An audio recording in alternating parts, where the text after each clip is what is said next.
back on my YouTube channel. This is me, Juvivay, again. So for today's video, let's talk about order online. Ayan. Ito muna yung ating content for today kasi may mga nagtatanong sa akin kung paano daw makapag-order online, lalong-lalo na sa mga mommies or mga senior citizen na may mga phone sila pero hindi nila alam kung paano nga mag-order online. So I will teach you how to order online na napakadali lang naman. Especially on Yellow app. Ayan, Yellow app lang tayo and sa TikTok. Unahin ko yung sa TikTok dahil most of the time, dun talaga ako nag-order sa TikTok and I will show you how to order online. And I hope you like this video. Guys, first of all, I have a phone with me. Ito yung gagamitin natin para ma-share ko sa inyo kung paano ba mag-order online. Naka-charge pa siya. Tatanggalin lang natin ang saksak. So, itong phone ko, ayan. So, ayan guys. First of all, kailangan natin ng app. Ano ba yan? Maraming nag-chat. Ng app.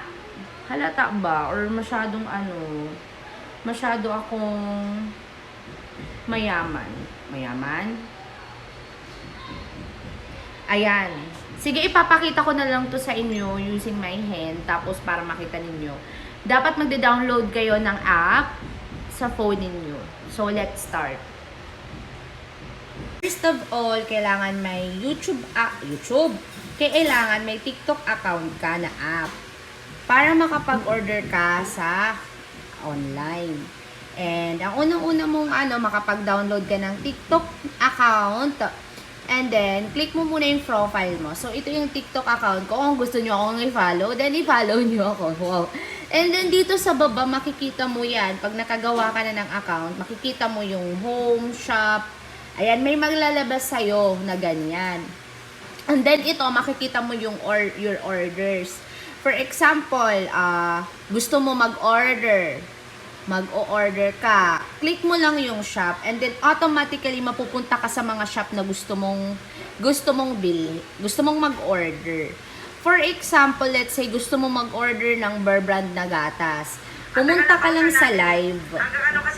For example, pumunta ka lang sa live and makikita mo yan.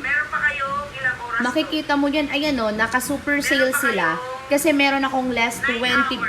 So, 182 ko na lang siya mabibili if ever mag-check out ako ngayon. For example, mag-check out ako. Ang ingay ni ate. Maingay talaga pag live, no? So, ayan guys. For example, i-click ko yung number 2 kasi by number sila, yung mga basket na nandyan. Pag naka-live ang seller, for example, si seller naka-live. Pag naka-live siya, mas mura mo siya makukuha at mabibili. Pero pag hindi siya naka-live, for example, makikita mo lang ng ganyan, hindi siya naka-live, medyo pricey siya. Nang ganda ng bag, no? For example, dito tayo mag-order sa hindi naka-live. Ayan, hindi siya naka-live. So, i-click mo yung buy with coupon kasi para maka-less ka. Pipili ka lang ng color dyan, white or black or white. Ayan. And then, pagkapili mo, makikita mo agad yung price niyan. And then, i-click mo lang yung buy now. Ayan. Pag i-click mo yung buy now, and then lalabas yung address mo. So, ayan. Tapos, pwede mo siyang i-place order mo. Pwede kang mag-credit, mag-debit, mag-cash on delivery, or GCash. So, makikita mo dito, may TikTok discount, meron ka pang shipping discount. So, marami talaga ang discount kay TikTok, lalo na pag new account ka. Alright, guys. And next step natin, pwede mo na siyang i-place order. So, ang napili ko pala, ayan, i-place order natin siya. Hindi mo pala siya ma-place order kung hindi ka pipili kung ano ang payment method mo. Kung credit, kung cash on delivery, or GCash. Sabihin natin, cash on delivery. Pag cash on delivery ka, i-click mo yung place order. Pagka-click mo ng place order, ayan, lalabas agad yung order place. Kung ano yung address na nandyan na nakikita mo, dyan yan ma-deliver at ma-receive mo yan agad. Ganun lang kadali mag-order sa online, mga momshi, mga dadshi, na wala ka pang alam mag-order online. So, ayan, pwede mong i-view yung order mo at matatrack mo yan kung kailan ang estimated delivery. For example, estimated delivery niya ay March 2. Ayan. So, ganyan yung estimated delivery niya. Makikita mo yung total payment mo dito. Dito ka titingin sa total. So, total is 234.16 pesos. And if ever may concern ka sa product na in-order mo, you can directly contact the contact seller or contact TikTok dahil maa-accommodate ka nila agad. So as you can see, this is the estimated delivery. You can see and you can track it with your phone, order place, waiting for courier in transit at saka order delivered. So yun lang, ganyan lang siya kadali guys. And so hindi ko pa naman to kailangan. So ang gagawin ko, ika-cancel order ko siya. Pwede ko siyang i-cancel order, ika-cancel order ko siya. Pag ma-cancel order ko siya, may ilalabas siya na need to change. Ang lagi kong ginagawa pag nagka-cancel order ako is need to change payment method.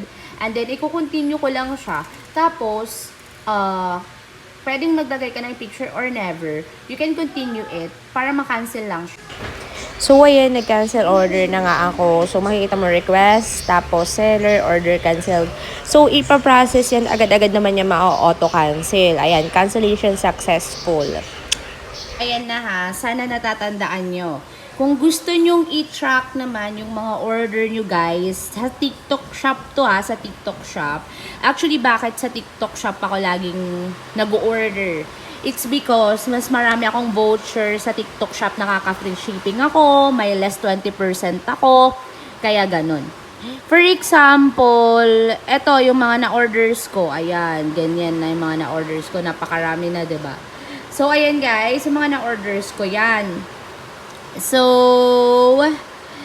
ayan, magra-write review ka lang dyan, after mo yung mga unpaid, makikita mo, yung mga to ship, ayan, to ship na to. So, eto, may na-order para akong casing dito para sa cellphone na to. Ang estimated delivery niya is March 29 to April 2. Actually, guys, if you will check this one, i-click mo lang siya dyan. Dito mo matitrack talaga kung hasa na yung order mo. Binayaran ko to through GCash account. So, ito yung order details niya. Makikita mo yan, matatrack mo yan. Tapos, yung payment method ko is through GCash. So, ayan, binayaran ko siya sa may payment method. Meron din COD. Ayan, ayan yung gagawin nyo, guys. So, ayan, yung total niya, ito yung number. Yung number na ginagamit mo dyan, dapat active para lagi mong matatrack kung asa na yung order mo dahil tatawagan ka ng rider. So, ayan guys, kung gusto mo mag-order, click mo lang yan dito. Tapos, avail mo may mga shipping, paano makakakuha ng coupon. Okay, paano makakakuha ng coupon? I-click mo lang dito yung mga coupon na nandyan. Tapos, i-ano mo yan, use. Oh, na-claim ko na yung iba ko dahil nga sa kaka-order natin. Ayan, na-claim ko na siya.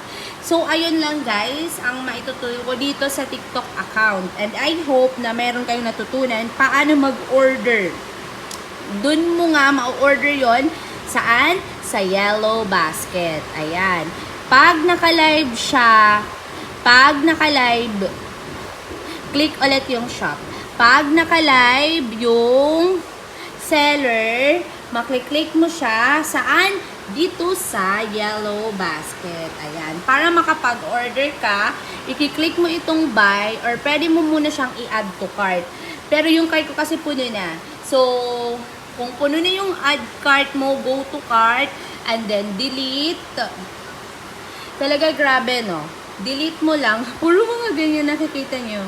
Like, i-delete mo lang yung isang, yung isang product. For example, ay ito na-decrease. Huwag ko i-delete kasi need ko pa yan. For example, ito na lang. I-delete ko, i-edit ko, and i-remove ko siya. Remove. Ayan, remove ko lang. And after that, back ka. And then, pwede mo na siyang ma-add to cart. Kung wala ka pang budget, i-add to cart mo siya, added to cart na. So, balik ka. Wait lang. Balik ka. Kakancel mo. Balik ka dito. Sana na kung nakukuha nyo Ayan na siya. Nandyan na siya. Oh my God! Ang baba! Nasa 205 na lang siya. So, naka-discount talaga siya. Naka-less talaga siya. Malaki yung less niya. So, naka-less. Ayun, nakikita mo yung 22 pesos off siya. So, grabe ang baba, oh, ang mura ng Bear Brand. Ayan guys, sa mga gustong order sa TikTok, I hope na masunod nyo yung process yung paano mag-order dahil napakadali lang naman. So, next natin is yung ating Shopee naman, okay? Shopee naman tayo. Scroll ka lang dyan kung gusto mo makakita ka ng mga magaganda gusto mong orderin. Okay? Ayan, may mga coupons, pwede ka mag-claim dyan. I-click mo lang, basta mag-explore ka lang dyan, mga sisi ko. Kasi ako hindi ko nito pinag-click yan eh, mga ganyan. Mga dollar sign. Hindi ko na yan pinag-click, pero pwede din. Pag dollar, ayan. Pag yung address mo, nakalagay naman yan dyan. Ayan, so ayan lang guys. So may mga may mga voucher, i-claim mo yan. Click mo lang yan.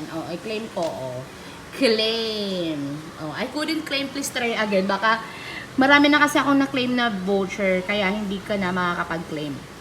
Anyways, guys, let's move on to our next topic na app, which is yung ating Shopee. So, si Shopee naman, ayan. Again, bago ka magkaroon nito, you make an account from Shopee. Gagawa ka ng account. So, ilalag out ko to. Ilalag out ko yan. Okay, ilag out. Paano ba gumawa ng account sa Shopee? Okay. So, actually, kahit naman wala kang account sa Shopee, you can still order naman. Pero wala lang siyang account. Okay? You can still purchase naman. Let's do it. For example, yung mura lang, baka kasi hindi makancel. Ayan o, piso deal. May pa-piso deal sila, guys. Ayan, may pa-piso deal si Shopee. I-click natin, buy now. So hindi ka pa talaga makakapag-order kung wala kang username or password. So ako yung ginagawa ko, guys, naglalagin ako using my Google account. And yes, it's automatically na siya nade-direct. So, kailangan may Google account ka or sa Facebook. Pero ako, more on Google account ginagamit ko. So, anyways, guys, ayan na.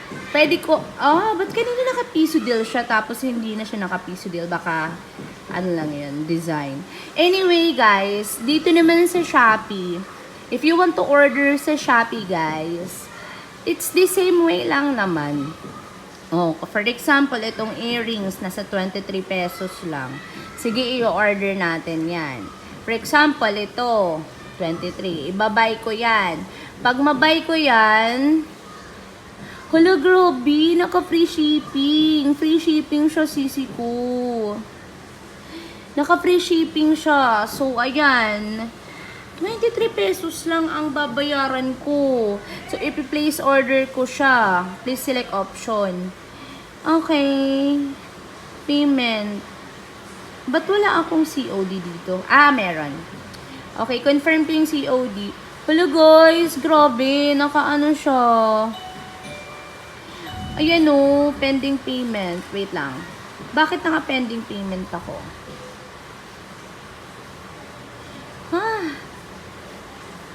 Pending payment. Ano to eh? Wait lang cash on delivery siya. Naka-cash on delivery siya.